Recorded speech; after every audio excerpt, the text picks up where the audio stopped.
Assalamualaikum warahmatullahi wabarakatuh. Selamat pagi, salam sehat dan semangat.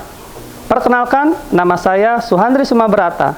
Nomor induk mahasiswa 2100 10 39 21 85 50 11. Saat ini saya sedang mengikuti pelatihan profesi guru dalam jabatan Angkatan 4, Program Studi Bisnis Daring dan Pemasaran di Universitas Negeri Surabaya. Sekarang saya akan melakukan praktek pembelajaran dalam rangka salah satu syarat uji kinerja.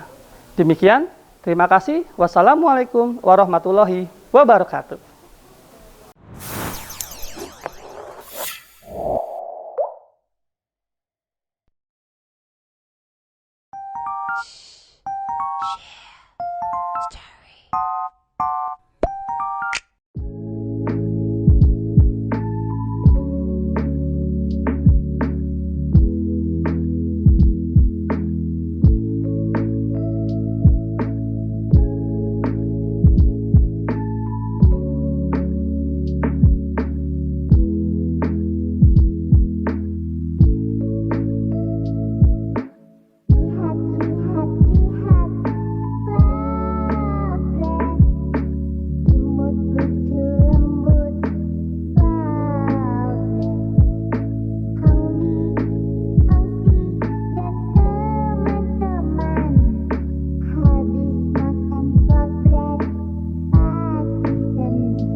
Assalamualaikum warahmatullahi wabarakatuh.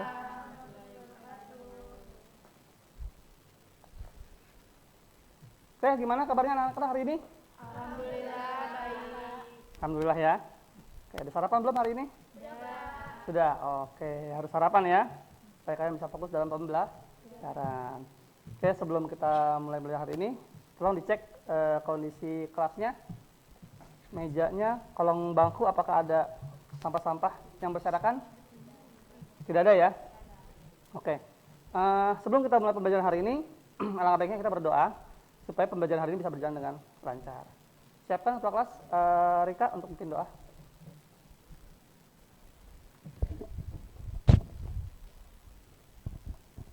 Sebelum memulai pelajaran kali ini, alangkah baiknya kita berdoa menurut kepercayaan masing-masing. Berdoa dimulai. Berdoa selesai. Oke, terima kasih Rika atas memimpin doanya hari ini. Oke, saya ingin ngecek nih kehadiran hari ini. Apakah ada yang tidak masuk hari ini? Nihil? Alhamdulillah nihil ya. Jarang-jarang loh, pas ini bisa nihil. Ya bisa ada yang tidak masuk. Oke. Oke, alhamdulillah ya nihil ya. Oke, anakku sekalian, saya ingin memberikan informasi sedikit bahwa saya dapat laporan dari guru kalian yang mengajar matematika. Di kelas ini banyak sekali anak-anak yang tidak mengumpulkan tugas. Kenapa bisa begitu? Ada yang tahu? Mungkin ya Rika atau kelasnya?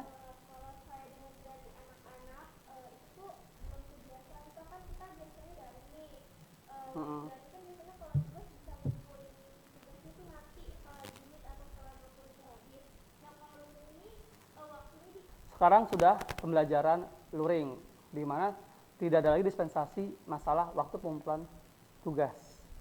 Ya, apapun mata pelajarannya, Kalau memang kamu merasa tidak paham dengan materinya, bisa ditanyakan pada saat touring. Kalau daring mungkin agak susah. Ya, karena komunikasinya itu susah kalau daring. Oke, kita masuk pembelajaran hari ini tentang alat bantu verifikasi dalam transaksi. Sebelum kita masuk ke materi hari ini, minggu kemarin kita sudah membahas tentang yang namanya pembayaran tunai dan non-tunai.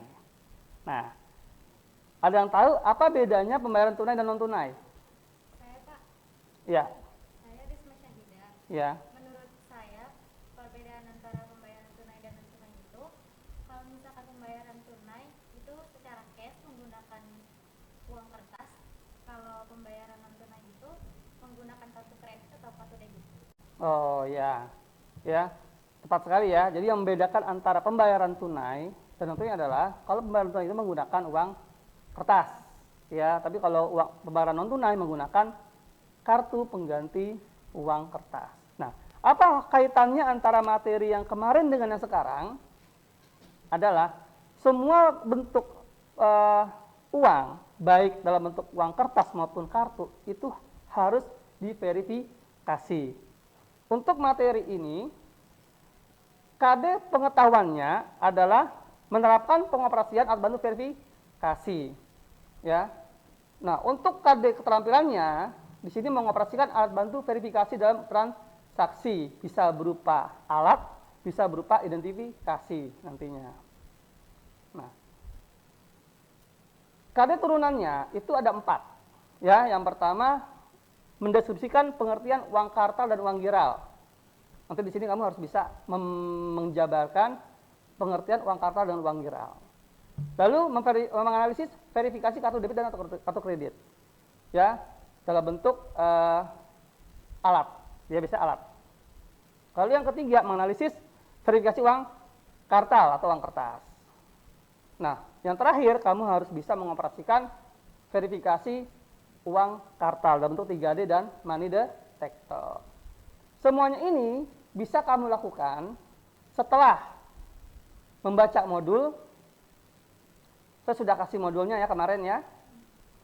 Lalu melihat tayangan PPT yang sekarang ini kamu amati sekarang.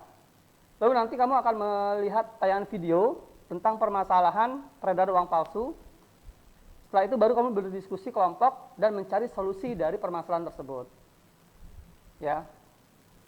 Nah, kita masuk ke materi. Yang pertama adalah uang kartal.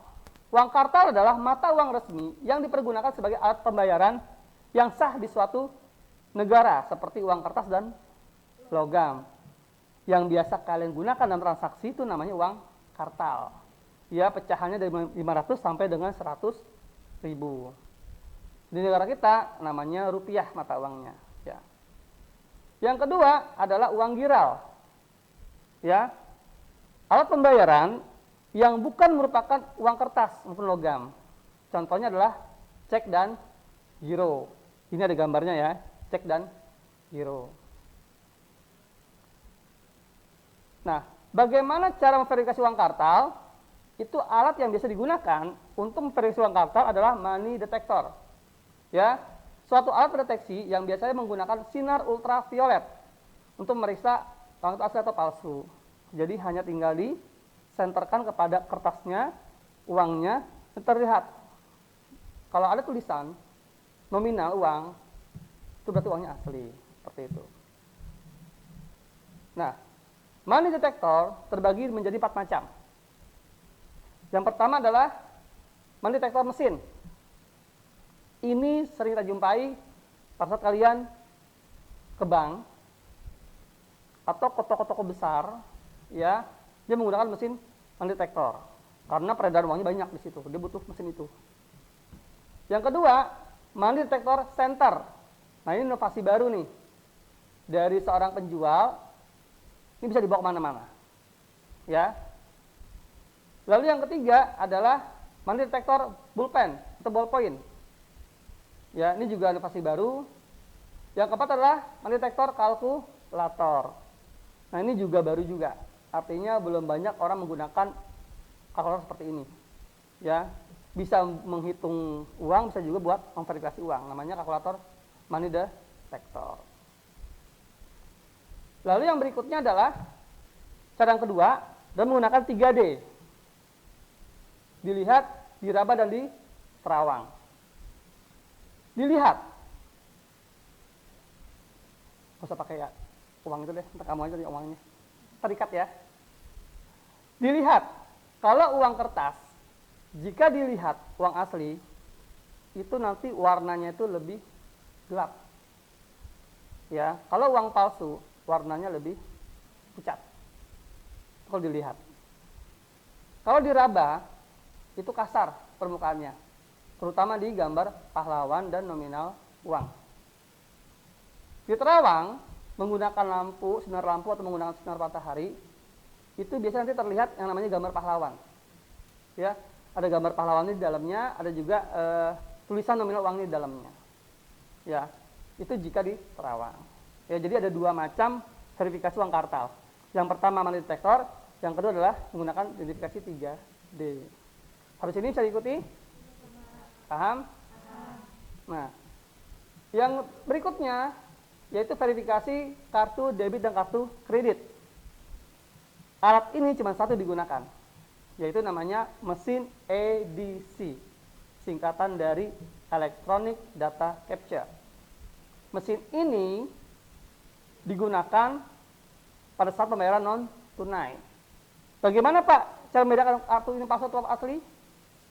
Jika tidak digunakan kartunya, berarti kartu tersebut bisa jadi palsu atau sudah expired. Ini lebih gampang untuk memverifikasi. Seperti itu.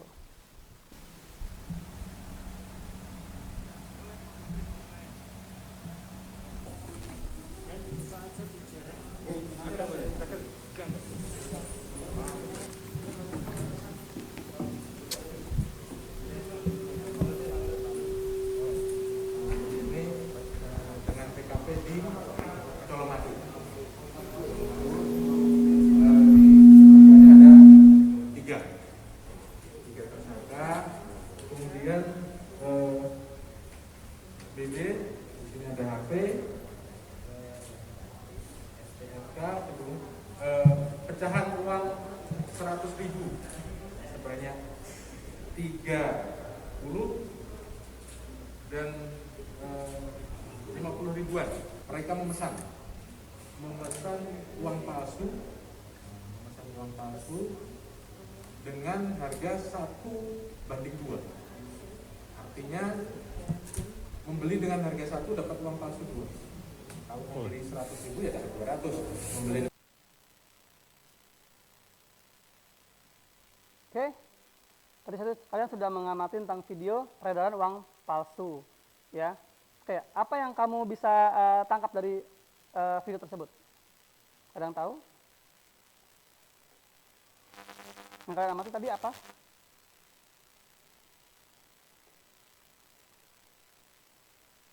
Peredaran uang palsu di warung kelontong.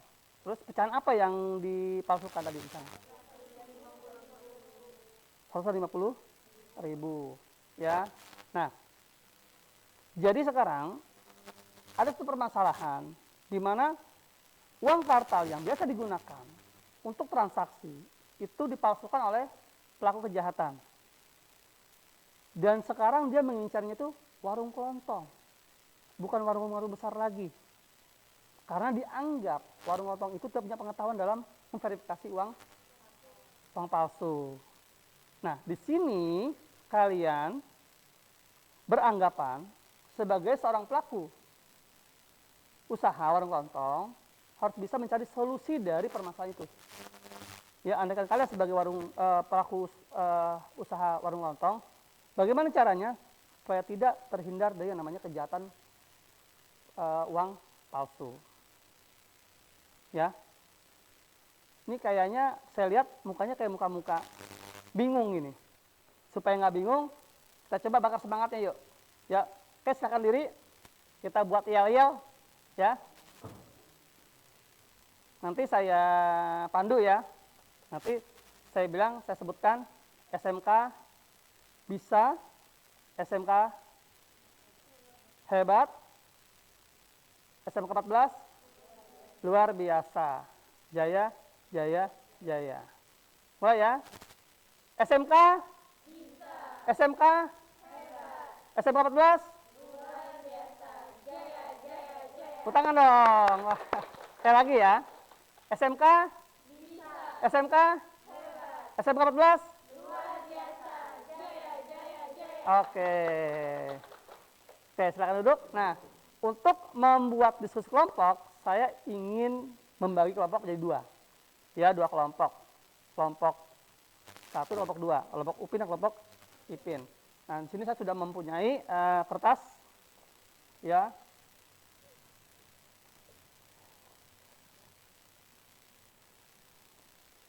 Tolong diambil secara acak.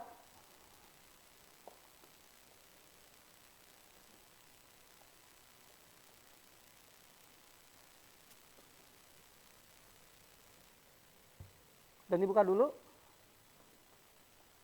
Tunggu apa dari saya.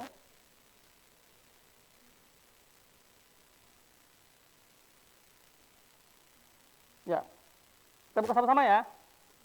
3, 2, 1. Dibuka. Siapa yang mendapatkan tulisan UPIN? Angkat tangan. 1, 2, 3, 4, 5. Oke. Siapa yang mendapatkan tulisan IPIN? Oke, apa maksudnya? Nah, di sini saya ingin membagi dua kelompok. Nama kelompoknya kelompok UPIN dan kelompok IPIN. Ya, untuk yang kelompok UPIN silakan diskusi sebelah sini. Kelompok IPIN silakan diskusi sebelah sini. Oke, silakan tukar tempat sesuai dengan nama kelompoknya.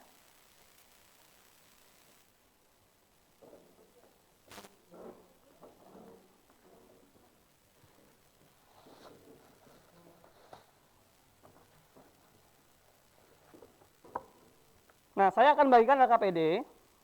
Ya, LKPD ini adalah lembar kerja peserta didik. Ini kalian tolong isi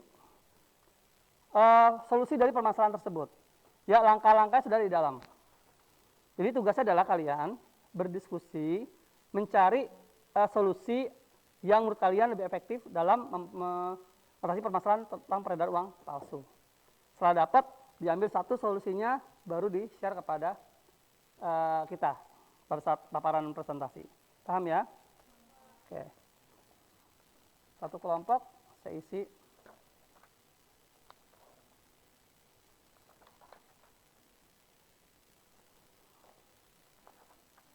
Silakan. Dibuka dulu langkah-langkahnya, dilihat.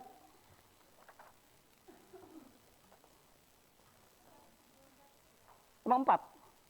Ketua kelompok enggak ini, ketua kelompok hanya memimpin diskusi. Nanti yang menulis ketua kelompoknya. Ya.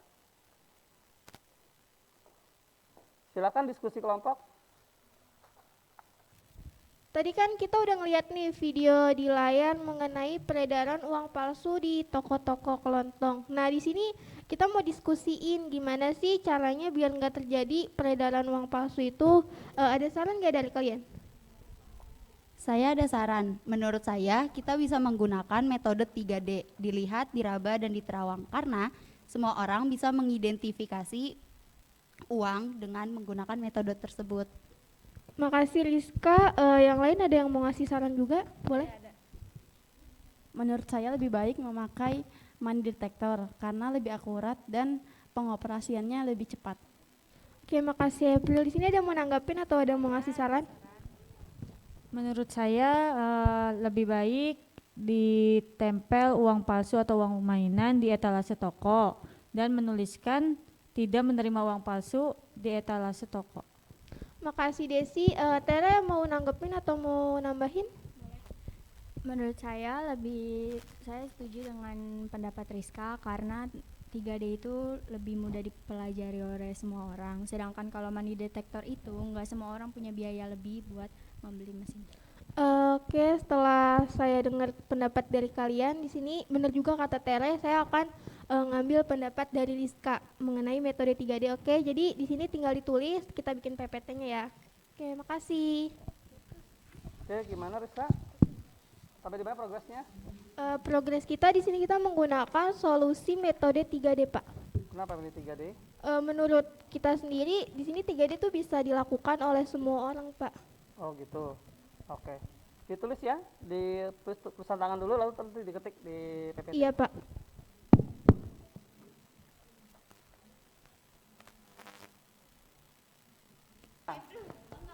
Oke. Oke, silakan kelompok 1 untuk memaparkan hasil diskusinya. Maju ke depan. Kelompok 2, tolong disimak ya.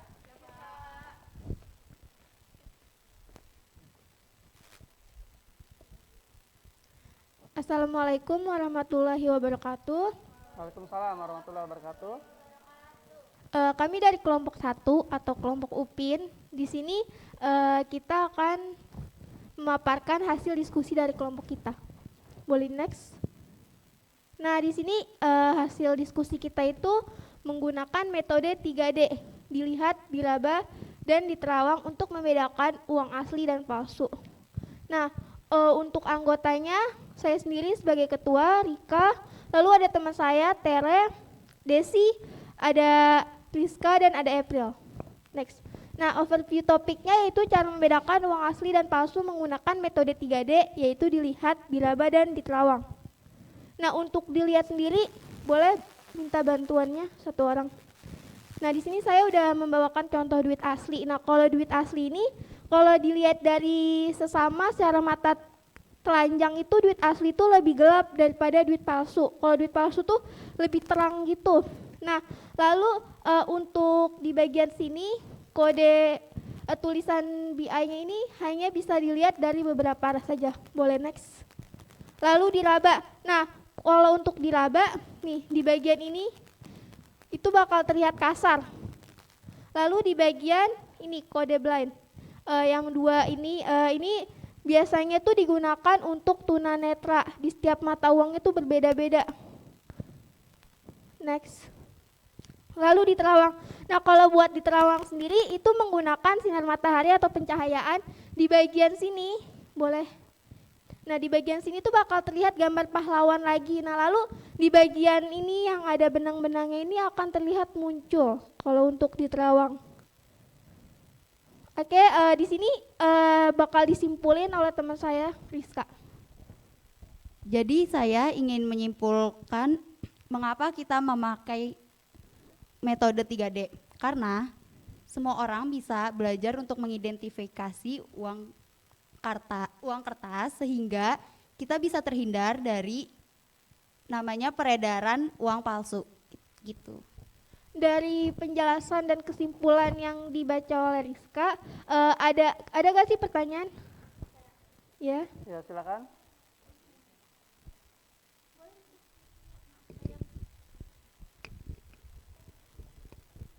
Kenapa nggak menggunakan money detector? Karena kan penggunaannya tinggal nyorot ke uang jadi lebih praktis. Di sini, makasih Karista sebelumnya atas pertanyaannya. Di sini kenapa sih nggak pakai money detector? Kan di sini tadi dijelasin di video itu targetnya itu warung-warung kelontong. Nah, kalau buat warung-warung kelontong tersendiri tuh lebih kecil ituannya. Jadi menggunakan metode 3D. Nah, kalau untuk money detector ini jangkauannya lebih luas, lebih besar. Biasanya tuh berada di bank, di toko-toko besar. Berarti money detector itu hanya untuk peredaran uang yang banyak ya, jadi lebih mudah dalam verifikasi. Iya, kalau money detector itu biasanya di tempat yang besar. Oke, makasih Rika. Gimana, sudah jelas? Jelas ya? Oke, ditutup presentasinya untuk kelompok 1. Sekian presentasi dari kelompok 1, kurang lebihnya mohon maaf. Wassalamualaikum warahmatullahi wabarakatuh. Waalaikumsalam warahmatullahi wabarakatuh. Tepuk tangan. Oke.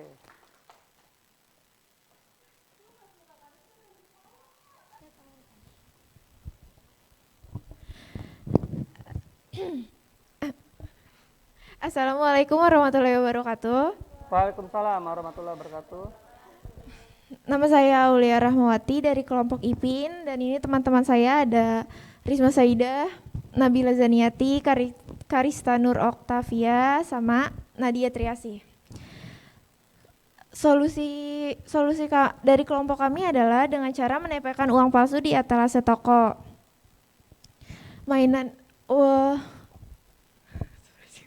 Solusinya adalah dengan menempelkan uang mainan di etalase toko sehingga pelaku kejahatan yang akan melakukan tindakan kejahatan menjadi berpikir dua kali karena dia merasa pelaku usaha sudah pernah mendapatkan uang mainan tersebut dan mengerti bagaimana cara membedakan uang yang palsu dan uang mainan. Oke, solusi yang kedua menggunakan uang palsu atau mainan di toko etalase. Kamu pernah lihat ini ya sebelumnya ya? Iya Pak, pernah. Pernah lihat ya? Dan itu berhasil bagi para pelaku usaha warung ya. Menggunakan menempelkan uang palsu di etalase. Ditulis tidak terima uang palsu gitu kali ya.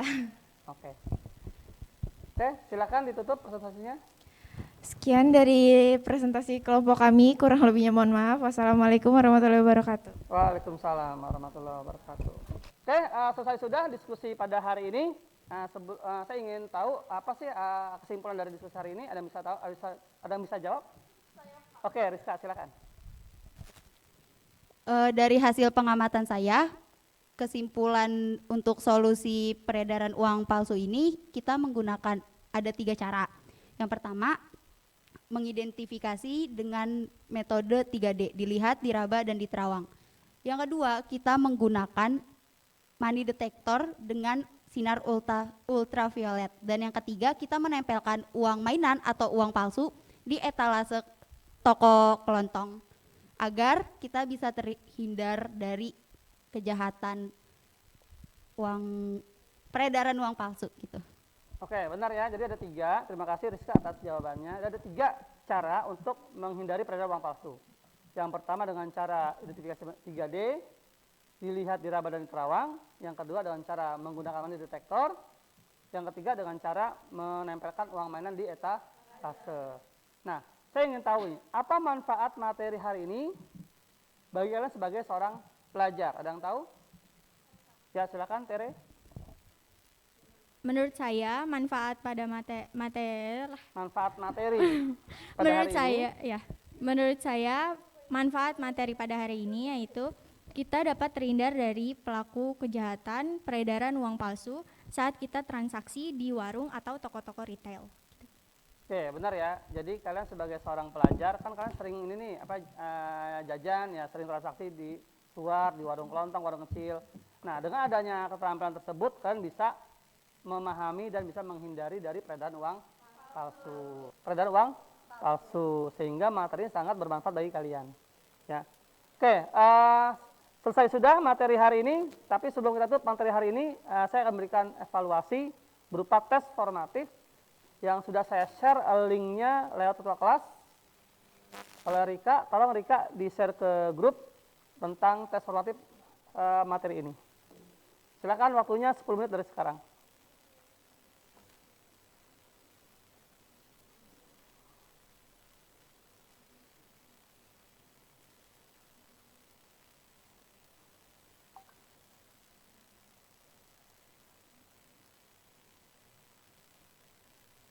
Oke, ini linknya ya, sudah ada linknya.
Oke, berdasarkan hasilnya, alhamdulillah ya semuanya itu di atas KKM nilainya ya. Oke. Cuman di sini ada beberapa yang harus saya perhatikan. Soal mana sih yang kira-kira masih salah? Kita lihat di sini. Yang pertama ada satu yang masih salah. Di dalam cek terdapat kasus penipuan di mana uang yang tertera dalamnya tidak ada atau saldonya tidak mencukupi. Itu namanya cek kosong, ya. cek kosong. Ini juga termasuk peredaran cek palsu juga nih ya.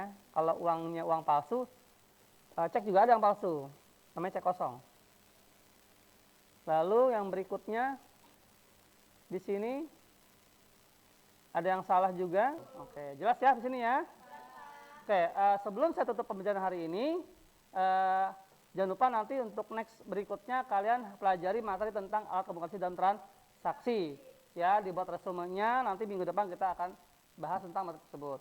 Nah, sebelum kita tutup pembelajaran hari ini, alangkah baiknya kita berdoa agar kita bisa selamat sampai tujuan di rumah. Silakan Pak kelas pimpin doa. Rika.